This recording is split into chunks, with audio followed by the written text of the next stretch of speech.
სრულიად საქართველოს კათოლიკოს პატრიარქმა დღევანდელ საკვირაო ქადაგებაზე სიკეთის მნიშვნელობაზე იქადაგა და აღნიშნა, რომ სიკეთე და ბოროტება ადამიანის მუდმივი თანამგზავრია, თუმცა დიდი ძალის მიუხედავად ბოროტებას სიკეთე მაინც ამარცხებს. ვერთმაინებოს, რომ ბოროტება, რომელიც ქვეყანაშია, სიკეთით შეიცვალოს ბრძანა პატრიარქმა. ილია მეორემ წმინდა მარიამ ეგვიპტელის ცხოვრების შესახებაც ისაუბრა და აღნიშნა, რომ იგი წლების განმავლობაში ვნებებს აყოლელი ცხოვრობდა, თუმცა წლების შემდეგ მასში ფერიცვალება მოხდა და იგი წმინდანი გახდა. ქადაგების დასასრულს უწმინდესმა დეკანოზი ლაზარე დულუზაურე გამშენებული ჯვრის დარების უფლებით დააჯილდოვა, ასევე იღუმენის ხარისხში აიყვანა მეუფე ნიკოლოზი და მონაზონი ბარასკევა.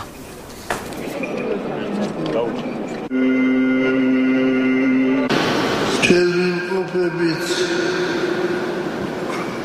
დიდ მარხვაში და თქვენ ალბათ იგრძელით, როგორი ვერაგია ბოროტის სული, როგორ ებრძვის ადამიანს განსაკუთრებით მარხვაში, მაგრამ ღმერთი მას გვაძლევს ჩვენ მადლსა და ძალას, რომ დავამარცხოთ ეს ბოროტი.